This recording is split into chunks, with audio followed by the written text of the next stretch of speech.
কিছু কিছু মুসলমান হাসরের ময়দানে ওদের হাসর হবে ফেরাউন, হামান, কারুনের সাথে, মেসির সাথে, নেইমারের সাথে। ওই মুসলমানরা চিৎকার করবে আর বলবে, লিমা হাশারতানি ইয়া আল্লাহ ইয়া রহমান ইয়া রহিম, লিমা হাশারতানি। মাল ফেরাউন, মাল মেসি, মাল নেইমার, ওগো মালিক, আমি তো মুসলমানের ঘরে জন্ম হয়েছিলাম। আমার আব্বার নাম আব্দুর রহমান, আমার নাম আব্দুল্লাহ। মুসলমানের ফ্যামিলির মধ্যে আমার জন্ম হয়েছিল।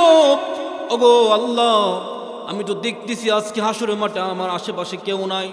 সব হলো ফেরাউনের দল, সব মেসি, নেইমার। আমার আশেপাশে তো কোনো মুসলমান দেখি না। মালিক, আমার হাসর আজকে এদের সাথে কেন হয়েছে? ও যুবক ভাইরা, আজকে কথা শুনতেছ না? শুনো শুনো, হাসরের মাঠে আল্লাহ রাব্বুল আলামিন তখন বলবে, ও নির্লজ্জ বেহায়া, কত হুজুররা তোদেরকে কান্না মাখা কণ্ঠে বলেছিল, তো আজ মাহফিলে তোদের হাতে পায়ে ধরেছিল, এরপরও শুরুস নাই, এরপর মন গড়া চলেছিলে। ও মুখকারাম, দুনিয়ার মধ্যে তুমি মেসির জন্য, আর্জেন্টিনার খেলার জন্য, ব্রাজিলের খেলার জন্য, জার্মানের খেলার জন্য রাতের 4টার সময় তুই অ্যালার্ম দিয়ে লাগবে, রাতের 1টার সময় অ্যালার্ম দিয়ে খেলার জন্য ঠিকই উঠতে পেরেছোস। আমি মালিক যে তোকে সৃষ্টি করেছিলাম, আমি মালিকের কদমে সেজদা দেওয়ার জন্য ফজর নামাজ পড়তে পারোস নাই। যা যা যা যা, খুযু ফাগুল্লু সুম্মাল জাহিম সাল্লু। ও ফেরেশতারা, এই পাপিষ্ঠকে তোমরা ভালো করে ধরো, দইরা তাকে 70 গজ সিগুন দিয়া পাইদা হেসরায়া জাহান্নামে নিক্ষেপ করো। নাউজুবিল্লাহ। আজকে রাতে 1টার সময় আর্জেন্টিনার খেলা আছে, সেটা দেখতে হবে নাকি?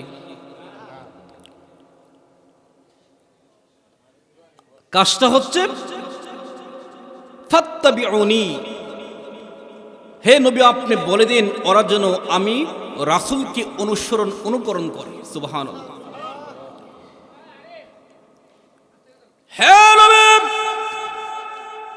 আপনি জানিয়ে দেন, যদি কোনো মানুষ আমি আল্লাহর সৃষ্টি দেখে আমি আল্লাহকে ভালোবাসতে চাই, নবীজি আপনি বলে দেন ফাত্তাবিউনি, পৃথিবীর মানুষেরা রে, আমি রাসূলকে তোমার গোটা জীবনে, তোমার ব্যক্তিগত জীবনে, পারিবারিক জীবনে, সামাজিক জীবনে, রাষ্ট্রীয় জীবনে, প্রতিটা সেক্টরে আমি রাসূলকে তোমরা অনুসরণ করো। শুনো শুনো বিড়ম্বনা মানুষেরা, যদি আমরা আল্লাহ রাসূল সাল্লাল্লাহু আলাইহি ওয়াসাল্লামকে অনুসরণ করতে পারি, লাভ কি হবে? আল্লাহ তার কালামুল্লাহ শরীফে ইরশাদ করেন, পৃথিবীর মানুষেরা রে, আমার হাবিবকে যদি তোমরা অনুসরণ করতে পারো, আমার হাবিবকে যদি তোমরা তোমাদের গোটা জীবনে মানতে পারো, শোনো আমি আল্লাহ আমার কালামুল্লাহ শরীফে ঘোষণা করতেছি, আমি আল্লাহ তোমাদেরকে 2টা পুরস্কার দেব। 1 নম্বর পুরস্কার হচ্ছে, ও পৃথিবীর মানুষ,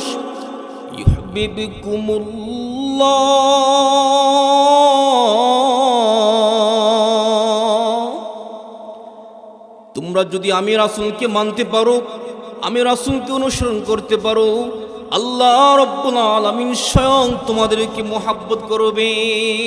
সুবহানাল্লাহ। 2 নম্বর পুরস্কার হচ্ছে ওয়াগফির লাকুম যুনুবাকুম, আল্লাহ রাব্বুল আলামিন যে মানুষটাকে মহব্বত করবে, ভালোবাসবে, আল্লাহ তাআলা ওই মানুষের গোটা জীবনের সবগুলো অন্যায় অপরাধকে ক্ষমা করে দিবে। কাজ কয়টা? 1টা কাজ, পুরস্কার 2টা। আমার আয়াতের মেইন পয়েন্টটা মনে রাখবেন, সামনের কথাগুলো বুঝতে সহজ হবে। তাহলে আল্লাহ শর্ত লাগাইছে, শর্ত হচ্ছে যে তোমরা আমি রাসূলকে তোমাদের গোটা জীবনে অনুকরণ করো। আর যা যা হচ্ছে প্রতিদান হচ্ছে, পুরস্কার হচ্ছে, যদি তোমরা পুঙ্খানুপুঙ্খানুভাবে আমি রাসূলকে অনুসরণ করতে পারো, আল্লাহ তোমাদেরকে দুইটা পুরস্কার দিবে।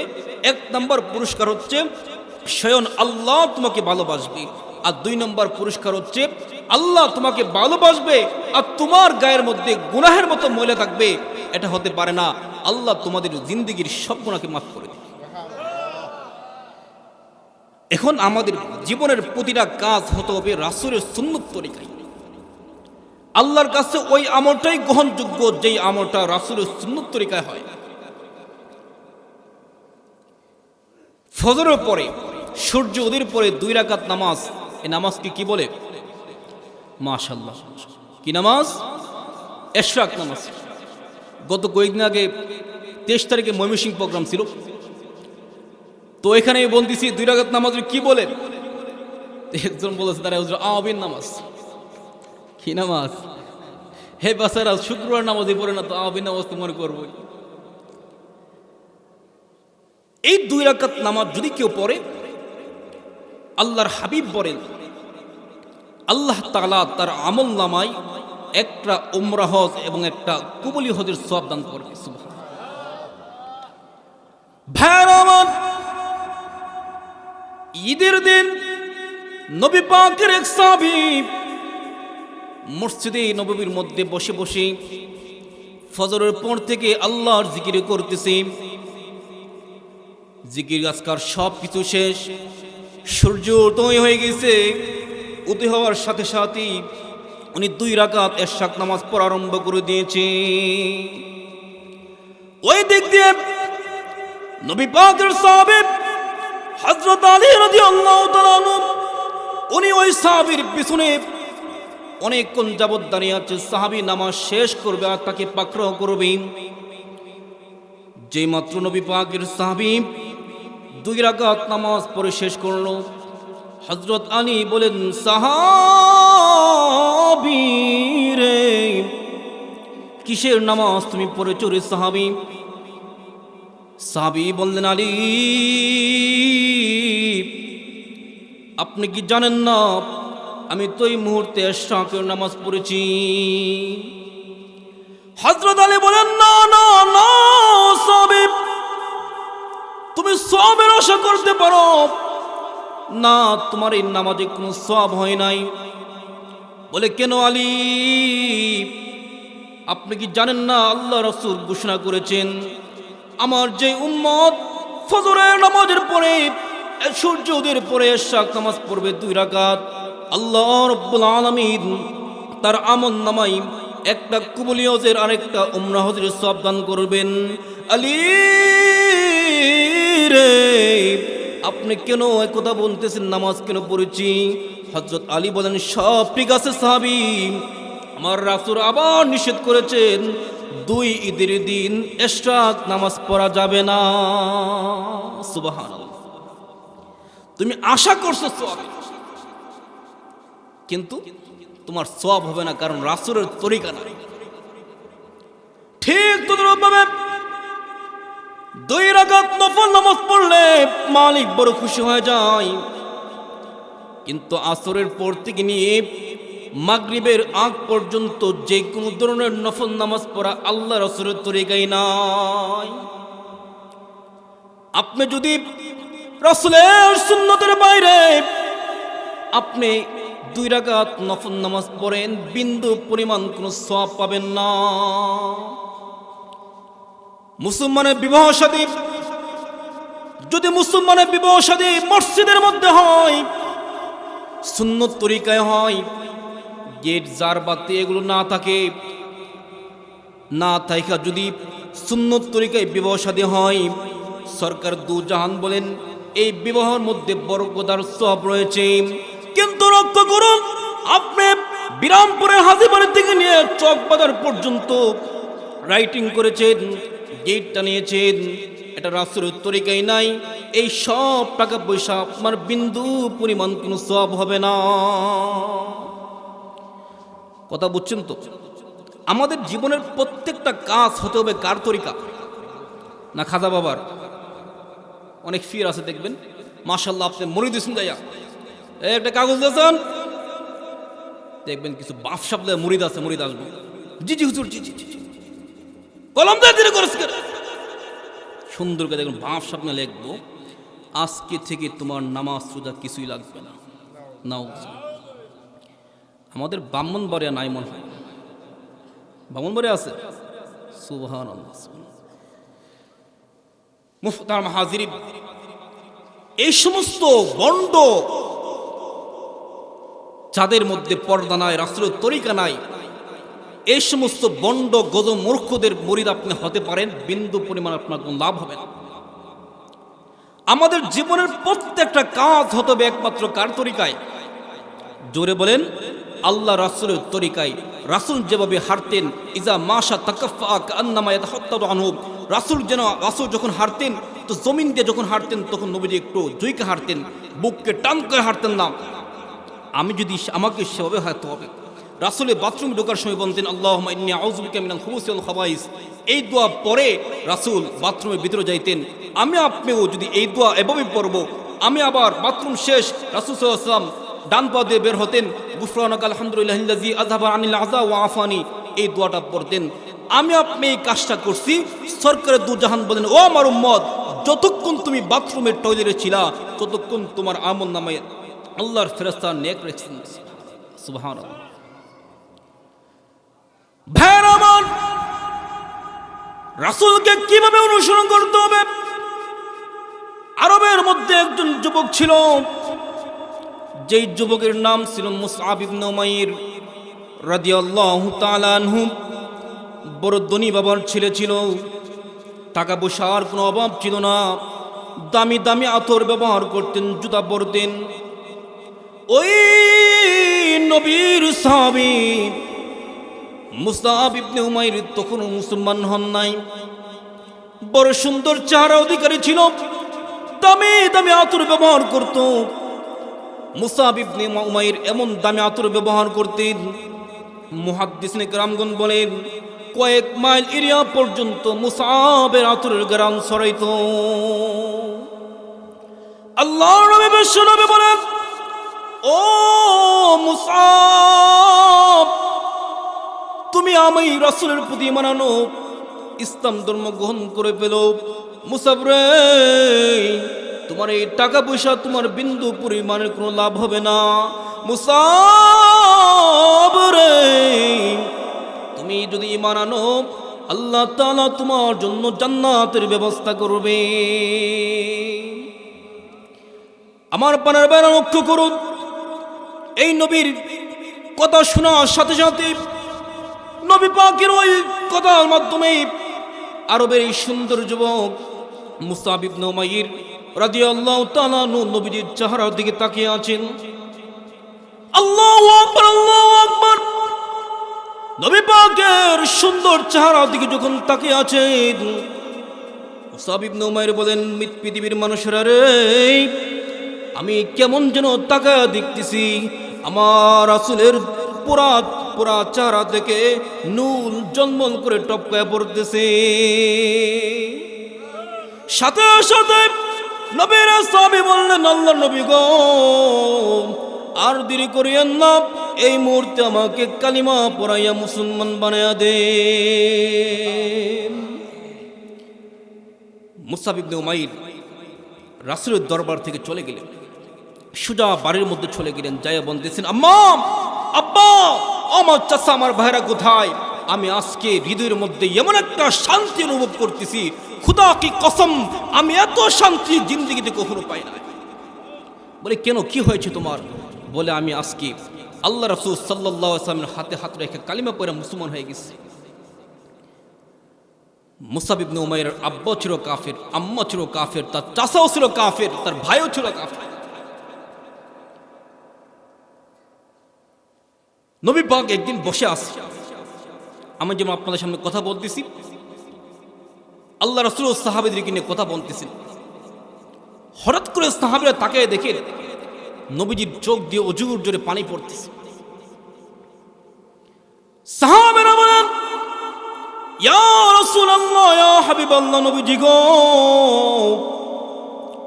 কদ গফার লাকা মা তাকদ্দামা মিন যামবিকা মা তাআখার। ওগো নবীজি,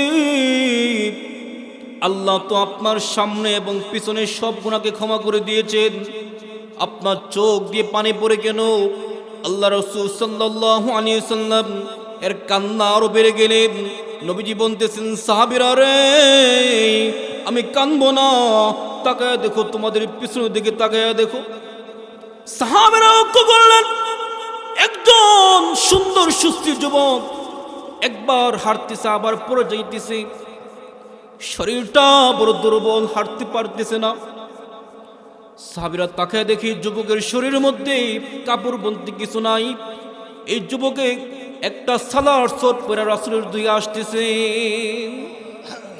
আল্লাহর বিশ্বনবী সরকার দুজন সামনের দিকে দৌড় মারলেন। মায়েরা ওই সাহাবীকে জড়ায় ধরলেন আর বলতেছেন, সাহাবীরা রে, ও আমার সাহাবীরা, তাকায় দেখো, এই সাহাবী, এই মানুষটার অন্য কেউ না, এই হচ্ছে আমার মুসাব ইবনে উমাইর। আল্লাহর নবী মাত্র মুসাব ইবনে উমাইরকে জড়িয়ে ধরেছেন। মুসাব ইবনে উমাইর বলতেছেন, ওগো নবীজি, আমার পিঠের মধ্যে আপনি চাপ দেন না গো নবীজি। নবী জিজ্ঞাসা করেন, সাহাবী রে, কেন রে তোমার পিঠে আমি চাপ দেব না? মুসাব ইবনে উমাইর বলেন, ওগো নবী, পিঠে চাপ দিলে যে বড় ব্যথা পাই। বলে, কেন ব্যথা পাও তুমি, কেন ব্যথা পাও? মুসাব ইবনে উমাইর নিজের সালার চটটুকু একটু সরাইছে। যে মাত্র সরিয়েছেন, সরকার দু জাহান তাকায় দেখে মুসাব ইবনে উমাইরের সুন্দর পিঠ দিয়ে অজোর জোরে রক্ত আর পুষ পড়তেছে। আল্লাহ নবী কান্না শুরু করে দিয়েছেন, ও মুসাব, তোমার এমন অবস্থা কেন রে মুসাব? নবীর সাহাবী বলেন, ইয়া রাসূলুল্লাহ, ইয়া হাবিবাল্লাহ, নবীজি গো, ছোট থেকে নিয়ে এই পর্যন্ত বড় হয়েছে, ইয়া রাসূলুল্লাহ, ইয়া হাবিবাল্লাহ, আজ পর্যন্ত আমার আম্মা আমাকে তুই বলে শব্দ করে নাই। জীবনে যা চেয়েছি সব পেয়েছি গো, যেটা চাইছি সেটাই পেয়েছি, যখন চাইছি তখনই পেয়েছি। নবীজি গো, যেদিন আমি ইসলাম ধর্ম গ্রহণ করে আমার বাড়ির মধ্যে গেলাম, ইয়া রাসূলুল্লাহ, ইয়া হাবিবাল্লাহ, আমার আব্বা আমার আম্মাকে যখন আমি বলেছি, মা গো, আমার মনের মধ্যে আমি কি যেন শান্তি পেয়ে গেছি। এতদিন আমি রাজকীয় বেশে চলতাম, কিন্তু মা ও আব্বা, আমার মনের মধ্যে কি যেন একটা অশান্তি বিরাজ করতো। যে মাত্র আমি আমার আব্বা আম্মাকে বলেছি আমি কালিমা পড়ে মুসলমান হয়ে গিয়েছি, ইয়া রাসূলুল্লাহ, ওরা আমাকে প্রথম খুব ভালো করে বুঝিয়েছেন, মুসাব রে, তুমি যেটা চাইবা সেটাই আমরা দেব, কিন্তু মুহাম্মদের কালিমাকে তুমি ছেড়ে দাও। ইয়া রাসূলুল্লাহ, আমি বারবার এদেরকে বলেছি, না না, আমি পারবো না, আমি যে কালিমা গ্রহণ করেছে কালিমা আমি আর ছাড়তে পারবো না। ইয়া রাসূলুল্লাহ, ইয়া হাবিবাল্লাহ, ওগো নবীজি, তখন থেকে আমার উপর অত্যাচার শুরু হয়ে গেল।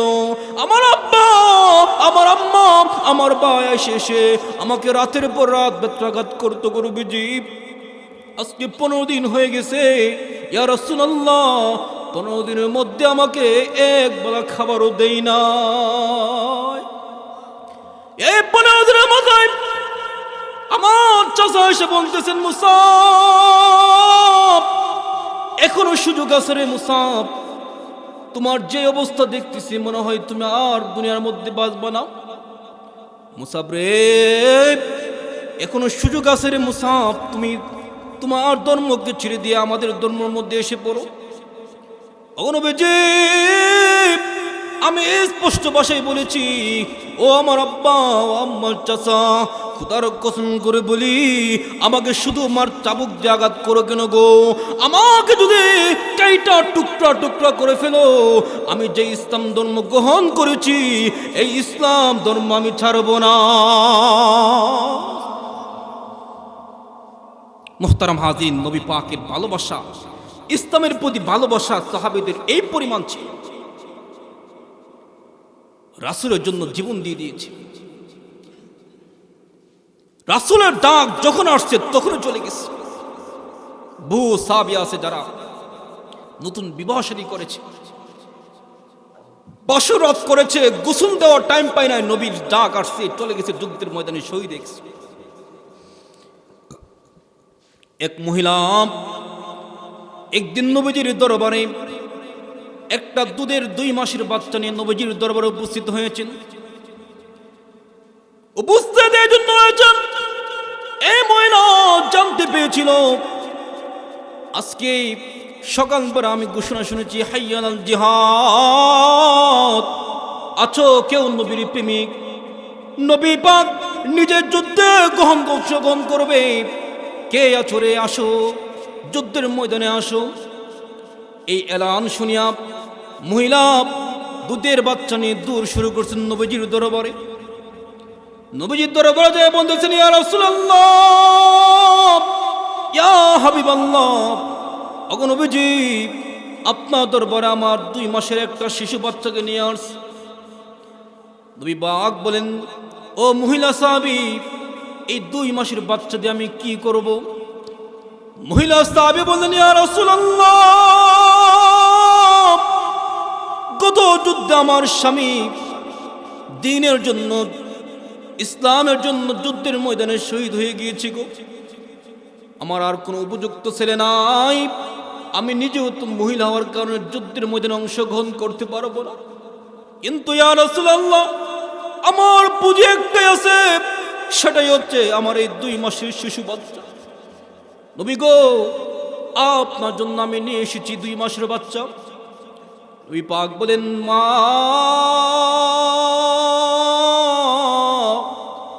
এই 2 মাসের বাচ্চা দিয়ে আমি কি করব গো?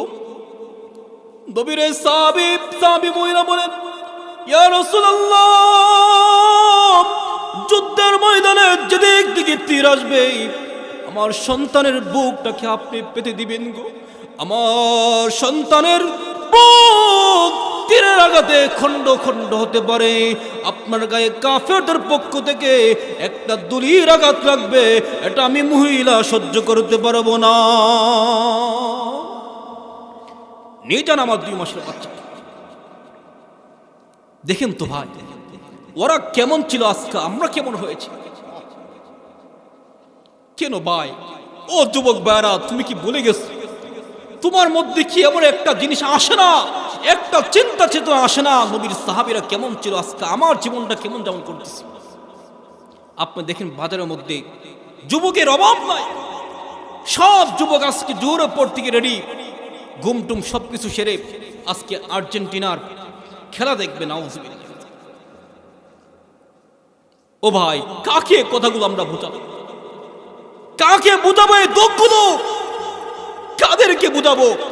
আজ মুসলমানের সন্তানরা খ্রিস্টানদের জন্য পাগল হয়ে গেছে। মুসলমানের বাড়ির বাড়ি পতাকা, বাড়ির মধ্যে এই সমস্ত খ্রিস্টানদের, ইহুদিদের পতাকা উড়ে, মুসলমানদের বাজার বন্দরের মধ্যে ইহুদি খ্রিস্টানদের পতাকা দিয়ে দিয়ে মুসলমানের বাচ্চা সে তার ছবি দিয়ে দিয়ে মেসির সাথে এমন একটা ইহুদির সাথে তার ছবি তোলে, কেউ নাই তাদেরকে বাধা দেবে, তার দেমাকের মধ্যে আসে না কি করতেছি কাজ। গোটা জীবন যে ইহুদি খ্রিস্টানরা আমার রাসূল কি করতেছি,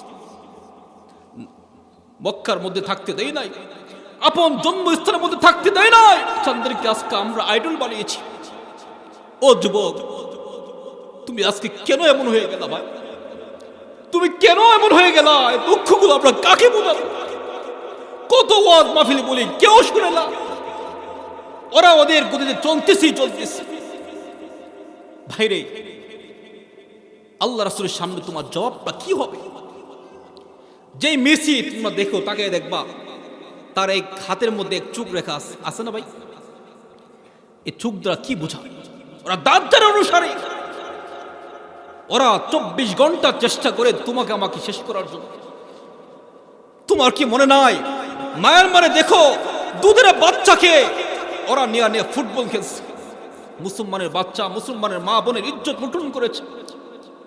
ছেলের সামনে মাকে জিনা করেছে, ভাইয়ের সামনে বোনকে জিনা করেছে। এই নরমত পাপিষ্ঠদের অনুসরণ তুমি কিভাবে করতেছ? কেন আজকে রাত্রে জাগরণ করে করে তুমি রাত্রে 1টা, 4টা, 3টার সময় তুমি খেলা দেখতে পারো? আফসোস তুমি আজকে ফজর নামাজ পড়তে পারো না। ফজরের সময় একটা যুবককে পাওয়া যায় না মসজিদে।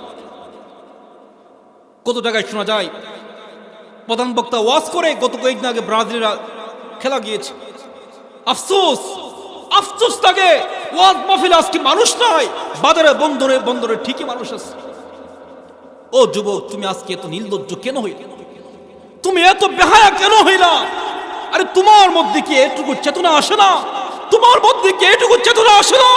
হাসরের মাঠে যদি আমার রাসূল আমাকে জিজ্ঞাসা করে, ও যুবক তুই আমার উম্মত হতে পারস না, তুই ছিলে রাসূলের, তুই ছিলে মেসির অনুসারী, যা তুই যা, মেসির সাথে যা, নেইমারের সাথে যা, রোনাল্ডোর সাথে তুই যা, আমার সাথে কোনো সম্পর্ক নাই। জবাবটা তোমার কি হবে? উপায়টা কি হবে তোমার? তুমি আজ আমাদের কথাগুলো শুনতেছো না, মনে করতেছো আমরা কাঠ মোল্লা, আমাদের কথাগুলো তোমাদের কি হবে? শুনতেছো না ভাই? মনে রেখো ওদিন কিন্তু হাসরের মাঠে তুমি ধরা পড়ো, যেদিন তোমাকে কেউ রক্ষা করতে পারবে না। সরকারে দু জাহান বলেন, মান তাশাব্বা বিকওমিন ফাহুয়া মিনহুম, যে যাকে অনুসরণ করবে সে তার হাসর তার সাথে। কিছু কিছু মুসলমান হাসরের ময়দানে ওদের হাসর হবে ফেরাউন, হামান, কারুনের সাথে, মেসির সাথে, নেইমারের সাথে। ওই মুসলমানরা চিৎকার করবে আর বলবে, রিমা হাসরতানি ইয়া আল্লাহ ইয়া রহমান ইয়া রহিম, লিমা হাসরতানি, মাল ফেরাউন, মাল মেসি, মাল নেইমার, ওগো মালিক আমি তো মুসলমানের ঘরে জন্ম হয়েছিলাম, আমার আব্বার নাম আব্দুর রহমান, আমার নাম আব্দুল্লাহ, মুসলমানের ফ্যামিলির মধ্যে আমার জন্ম হয়েছিল। ওগো আল্লাহ আমি তো দেখতেছি আজকে হাসরের মাঠে আমার আশেপাশে কেউ নাই, সব হলো ফেরাউনের দল, সব মেসি নেইমার, আমার আশেপাশে তো কোনো মুসলমান দেখি না। মালিক আমার হাসর আজকে এদের সাথে কেন হয়েছে? ও যুবক ভাইরা আজকে কথা শুনতেছো না? শুনো শুনো, হাসরের মাঠে আল্লাহ রাব্বুল আলামিন তখন বলবে, ও নির্লজ্জ বেহায়া, কত হুজুররা তোদেরকে কান্না মাখা কণ্ঠে বলেছিল, তো আজ মাহফিলে তোদের হাতে পায়ে ধরেছিল, এরপর শুরুস নাই, এরপর মন গড়া চলেছিলে। ও মুহতারাম, দুনিয়ার মধ্যে তুমি মেসির জন্য, আর্জেন্টিনার খেলার জন্য, ব্রাজিলের খেলার জন্য, জার্মানির খেলার জন্য রাতের 4টার সময় তুই অ্যালার্ম দিয়ে লাগে, রাতের 1টার সময় অ্যালার্ম দিয়ে রেখে খেলার জন্য ঠিকই উঠতে পেরেছোস। আমি মালিক যে তোকে সৃষ্টি করেছিলাম, আমি মালিকের কদমে সেজদা দেওয়ার জন্য ফজর নামাজ পড়তে পারস নাই। যা যা যা যা, খুযু ফাগুল্লু সুম্মাল জাহিম সাল্লু, ও ফেরেশতারা এই পাপিষ্ঠকে তোমরা ভালো করে ধরো, দইরা তাকে 70 গজ সিগুন দিয়া পাইদা হেসরায়া জাহান্নামে নিক্ষেপ করো। নাউজুবিল্লাহ। আমার ভাইয়ের ভাইরা, আমরা যারা বাবারা আছি, যারা মারা আছি, অনুগ্রহ করে এখনো সময় আছে, আমার সন্তানগুলোকে বোঝায়, আমার সন্তানগুলোকে আমি বুঝাই, সন্তান রে এই সমস্ত পাপের কাতারে তুই পা রাখিস না।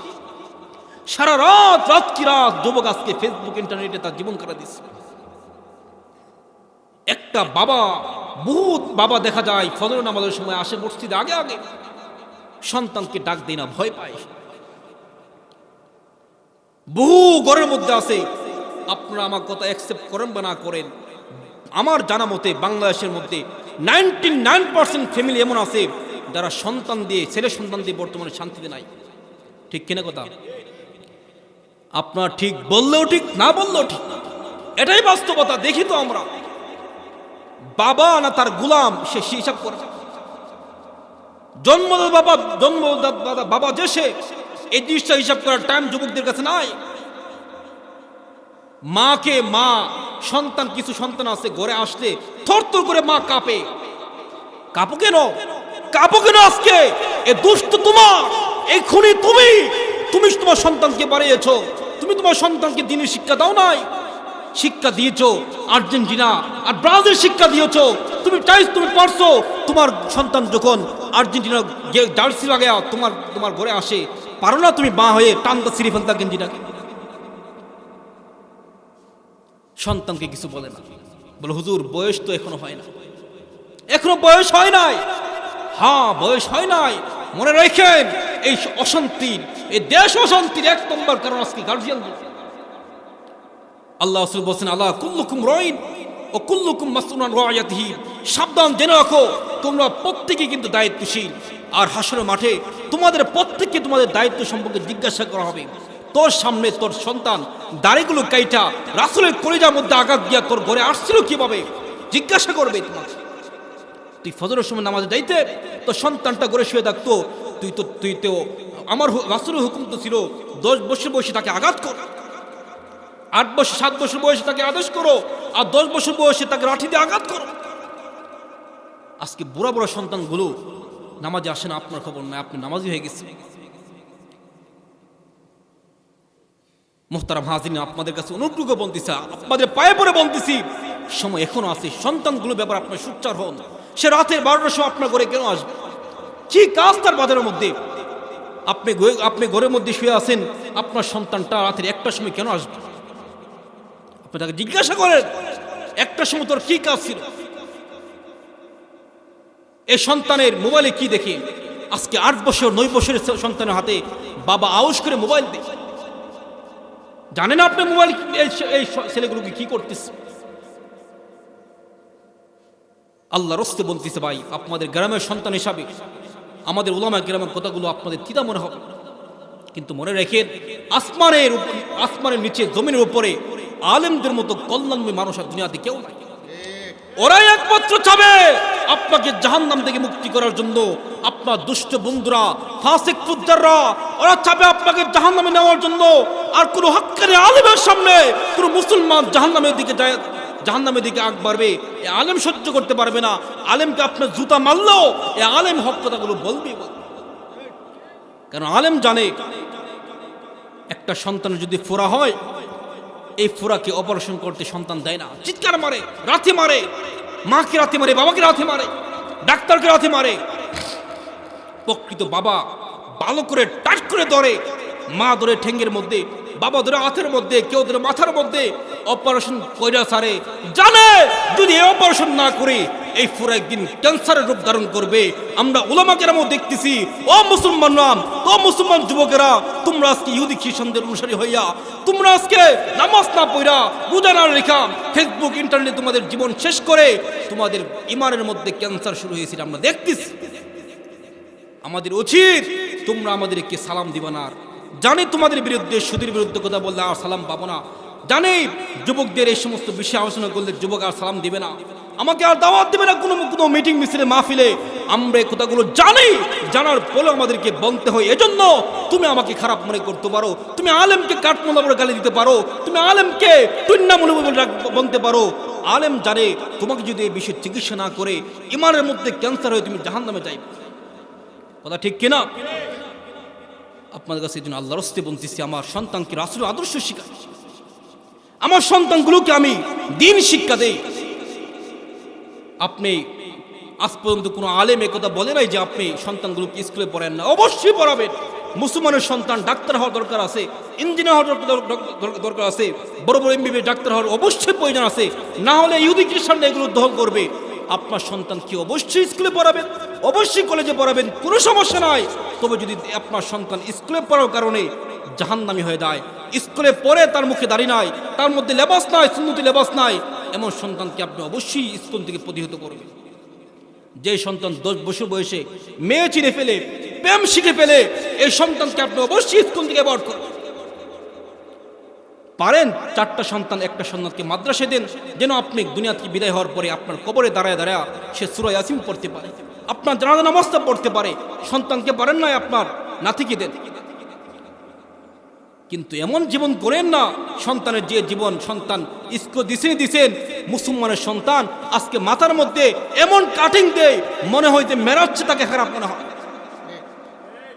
মুসলমানের সন্তান কালো চুল, মালিক পছন্দ করছে তোর জন্য কালো চুল, মুসলমানের সন্তানগুলো আজকে লাল রং দেয়, সবুজ রং দিয়ে মাথার মধ্যে। একটা গার্জেনও নাই তাকে প্রতিহত করবে, কিরে তুই কাজটা করলি কি, তোর আল্লাহ তোকে কালো চুল দিয়েছে, তুই লাল কেন করলি? এই দুঃখগুলো আমরা কাকে বলি? আজকে এমন একটা পরিবেশ হয়ে গেছে, রাস্তা দিয়ে হাইটে আসি মনে চায় তাকে বলি কি তুই কাজটা কেন করছ, ভয় লাগে না যে ধমক লাগে। সমাজ এমন হয়ে গেছে, আগে আমরা এখনো আমাদের গ্রামের অনেক মুরব্বী দেখলে মনে চায় না এখানে বসে কথা বলছি, মুরব্বীরা বসা খারাপ লাগতেছে কিন্তু বলতে হইতেছে। অনেক সময় দেখি ডাক্তার দোকানে মুরব্বী বসা শরমে যায় না। কিন্তু আশ্চর্যের ব্যাপার হলো আজকে 2 দিনের সন্তানরা মাত্র তার 10 বছর 12 বছর হয়েছে, এমন সন্তানটা আজকে সর্দারদের সামনে মোবাইল টিপে সর্দার দিকে টাওয়ার ট্যাপ নেই। কেন হয়েছে? পরিবেশটা হয়েছে কেন? নবীজি বলছেন কুল্লু মাউলুদুন ইউলাদু আলাল ফিতরা ফাআবুওয়াই ইউআবিদানা ইউনাসিরা। প্রত্যেকটা সন্তানই নেককার হয়ে আল্লাহ ওয়ালা হয়ে দুনিয়া থেকে নিষ্পাপ হয়ে দুনিয়ার মধ্যে আসে। তার পিতা মাতা তাকে জাহান্নামী নেয়, তার পিতা মাতা কেউ তাকে ইহুদি বানায়, কেউ তাকে খ্রিস্টান বানায়, কেউ তাকে নাসারা বানায়, কেউ তাকে বৌদ্ধ বানায়। এজন্য ভাইয়ের আমার, আমি আপনি মুসলমান, আমি মুসলমানের জীবন খ্রিস্টানদের মতো জীবন যাপন করলে মালিকের সামনে আমাকে জিজ্ঞাসাবাদ করতে হবে। হাসরের ময়দানে আল্লাহ রাসূল সাল্লাল্লাহু আলাইহি সাল্লাম প্রত্যেকটা উম্মতকে, প্রকৃত উম্মতকে দেখে দেখে চিনতে পারবে কোন উম্মতটা রাসূল সাল্লাল্লাহু আলাইহি সাল্লামের প্রকৃত উম্মত ছিল। কিভাবে চিনবে? আল্লাহ রাসূল বলেন হাসরের মাঠে আমি দেখব আমার উম্মতের কপাল দিয়ে নূর ঝলমল করতেছে, হাতের এদিক দিয়ে নূর ঝলমল করতেছে। নামাজের অঙ্গ প্রত্যঙ্গগুলো দেখে দেখে আমি আমার উম্মতকে চিনতে পারবো। আমি রাসূল আমার উম্মতগুলোকে দেখে দেখে হাউজে কাউসারে পানি পান করাবো। আমার উম্মত হাদিস শরীফের মধ্যে আছে আমি আমার উম্মতকে হাউজে কাউসারে পানি পান করে থাকবো। একের পর এক আমি আমার উম্মতকে হাউজে কাউসারে পানি পান করাবো। হঠাৎ করে আমি রাসূল দেখতে পাবো আমার উম্মত অনেকগুলো বাকি আছে, তার সামনে একটা কালো কালো পর্দা পড়ে গেছে। আমি তৎনকাত জিব্রাইলকে বলবো, জিব্রাইল, ও জিব্রাইল, কেন রে আমার উম্মতের সামনে কালো পর্দা কেন পড়েছে? ও জিব্রাইল, ওরা তো আমার উম্মত। জিব্রাইল বলবেন, না না ইয়া রাসূলুল্লাহ, ওরা আপনার উম্মত, নামের উম্মত, কামের উম্মত না। বলে কেন? বলে ও আমার হাবিব, ও আল্লাহর দুষ্ট পয়গম্বর, ওরা আপনার উম্মত ছিল বটে, কিন্তু আপনার রক্ত মাখা দিনকে ওরা হেফাজত করে নাই। ওরা আপনার দিনকে না মাইনা ইহুদি খ্রিস্টানদেরকে অনুসরণ করত। নবীজি বলবেন, সুহকান সুহকান, এ পাপিষ্ঠ, দূর হয়ে যাও, দূর হয়ে যাও, তুই সরে যাও। তোর জন্য, এই দিনের জন্য আমি রাসূল 2 মাস পর্যন্ত আমার 11 জন বিবি থাকা সত্ত্বেও আমার চুলার মধ্যে কোনো আগুন ধরে নাই। আমার কলিজার টুকরা হাসান হুসাইন গলা কাটা মুরগির মতো ক্ষুধার তাড়নায় ছটফট করতো। আমি আমার ফাতেমাকে সব সময় খাবার দিতে পারি নাই। আমি রাসূল এমন সময় গেছে 3 দিন পর্যন্ত আমি রাসূল কোনো খাবার খাইতে পারি নাই। এত কষ্টের রক্তে মাখা দিনকে যাদের কাছে ভালো লাগে নাই, এমন যুবক উম্মত আমার উম্মত হতে পারে না। ভাইরা আমার, এই দিনের জন্য নবীর সাহাবীরা কি পরিমাণ কষ্ট করেছে আমরা জানি। খন্দকের যুদ্ধের সময় নবীর সব সাহাবীরা যুদ্ধের জন্য সংবাদ পেয়েছে 10,000 বাহিনী নিয়ে মক্কা থেকে কাফেররা আসতেছেন মদিনাকে সময় ধ্বংস করে দেওয়ার জন্য। নাউজুবিল্লাহ। তৎনগত নবীজি সাহাবীদের কাছে পরামর্শ শুরু করলেন, ও সাহাবীরা, মাত্র 3 দিন সময় আছে, এই 3 দিনের মধ্যে কাফের বেঈমানরা মদিনার মধ্যে হামলা করবে। পরামর্শ দাও কি করা যায়। মাত্র আমরা 300-350 মানুষ, আর ওই দিক দিয়ে 10,000 বাহিনী নিয়ে আসতেছেন। তৎনকাত নবীজির এক সাহাবী সালমান ফার্সি রাদিয়াল্লাহু তাআলা আনহু নবী পাককে বললেন, নবীজি গো, আমার কাছে একটা পরামর্শ আছে। নবী বললেন, সাহাবী কি সেই পরামর্শ? সালমান ফার্সি বললেন, ইয়া রাসূলুল্লাহ, ইয়া হাবিবাল্লাহ, নবীজি আপনি একটা কাজ করেন, এই মকমক মদিনার চতুর্দিক দিয়ে আপনি খন্দক নির্মাণ করেন, 10 হাত গভীর আর 10 হাত প্রশস্ত এমন একটা খন্দক গর্ত নির্মাণ করেন। নবীর সাহাবীরা নবীর পরামর্শ শুনে নবীজি এই কথার উপর সিদ্ধান্ত গ্রহণ করেছেন। মুরব্বী সাহাবীরা, বুড়া সাহাবীরা, বাচ্চা সাহাবীরা কাজ শুরু করে দিয়েছেন, একের পর এক কাজ শুরু করে দিয়েছেন। যারা হাজির সাহেবরা এখানে আসেন, আমাদের মাটি কি, আমাদের মদিনা, আমাদের বাংলাদেশের মাটি যেই মাটি, মদিনা মাটি কি সেই মাটি নাকি? বেশিরভাগ পাথর। খাবার নাই, অস্ত্র নাই।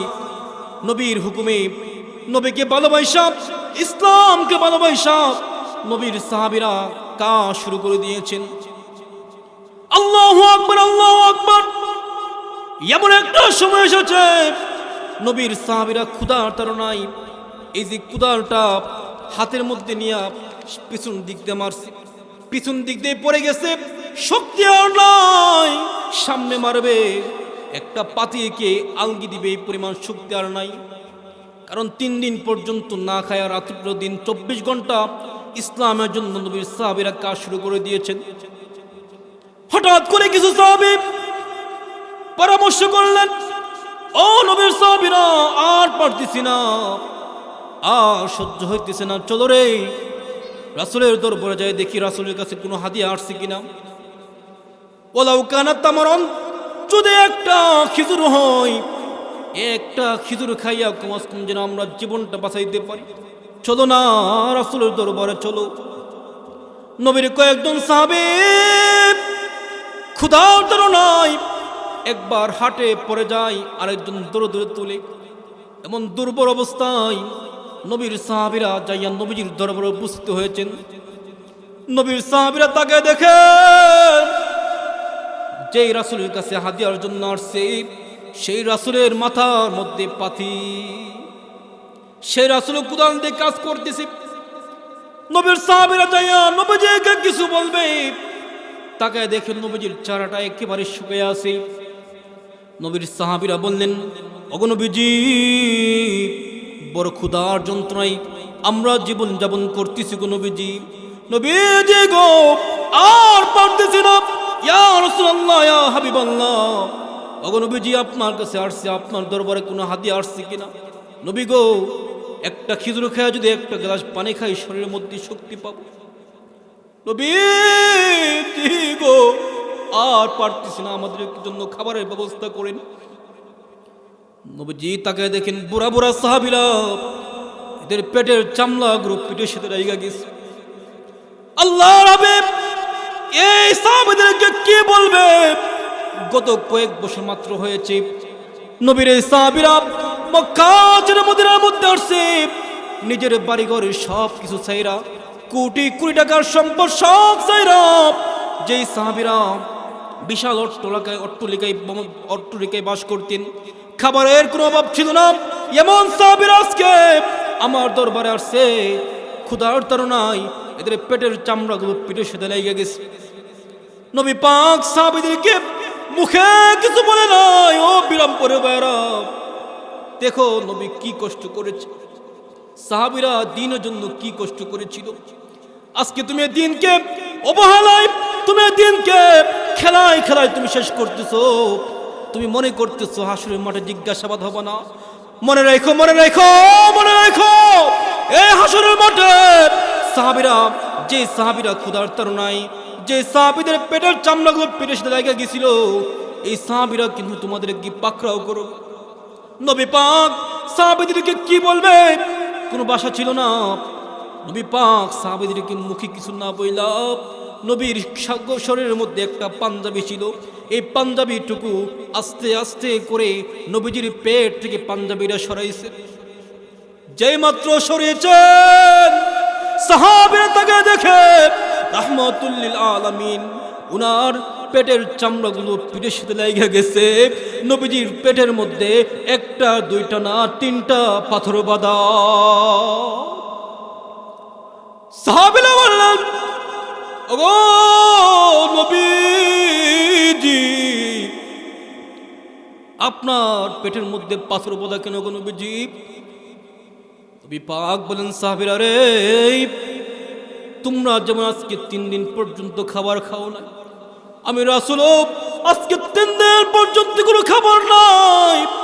বেশি ক্ষুধা লাগছে বিদায় পাথর বাঁধছি পেটের মধ্যে, যেন পাথরের ঠান্ডায় পেটটা কিছু শান্তি পায়। নবীর সাহাবীরা বলেন, আমরা আর নবীর দিকে না তাকাইয়া দূর শুরু করলাম এই অবস্থায় কাজ করার জন্য। ও মুসলমান, নবী পাক একদিন রাতের গভীরে, নবীর অভ্যাস ছিল, নবীর কলিজার টুকরা ফাতেমাতুজ জাহরাকে বেশি মোহাব্বত করতেন।